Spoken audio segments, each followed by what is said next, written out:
Syauqi terekam CCTV bawa panci sebelum diisi racun, sebelum habisi satu keluarga.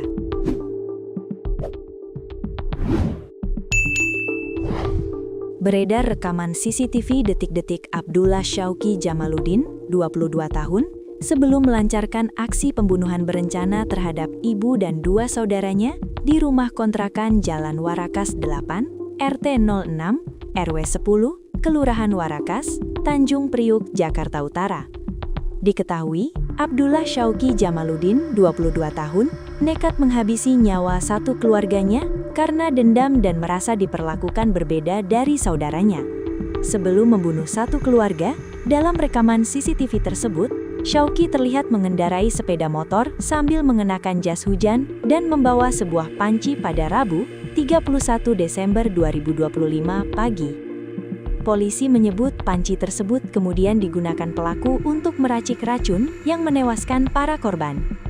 Kasat Reskrim Polres Metro Jakarta Utara, AKBP Onkoseno Grandiarso Sukaharo, mengatakan, aktivitas tersangka terekam jelas melalui sejumlah CCTV di sekitar lokasi kejadian.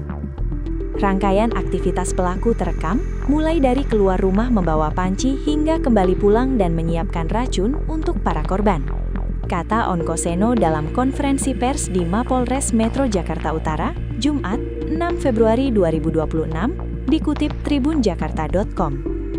Setelah keluar rumah pada pagi hari itu, tersangka sempat membeli racun tikus dan kapur barus. Ia kemudian pergi bermain sekaligus merayakan malam pergantian tahun baru bersama rekan-rekannya. Bahkan, tersangka sempat menginap di tempat kerjanya di kawasan Tanjung Priok setelah minum minuman keras bersama teman-temannya.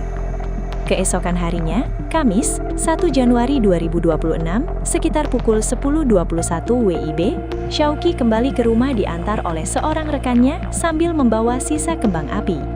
Berdasarkan hasil penyidikan, setelah tiba di rumah itulah tersangka mulai menjalankan rencananya meracik racun yang kemudian dimasukkan ke dalam panci untuk dijadikan minuman teh. Pada malam hari sekitar pukul 22 WIB, saat ibu dan saudara-saudaranya tertidur, tersangka merebus teh di dalam panci sambil menggunakan beberapa lapis masker. Ia juga memasukkan kapur barus hingga ruangan dipenuhi asap sebelum keluar rumah dan menutup pintu. Selanjutnya, pada dini hari Jumat 2 Januari 2026, tersangka memastikan para korban dalam kondisi lemas. Ia kemudian menyuapi satu persatu minuman teh yang telah dicampur racun tikus hingga menyebabkan 3 korban meninggal dunia.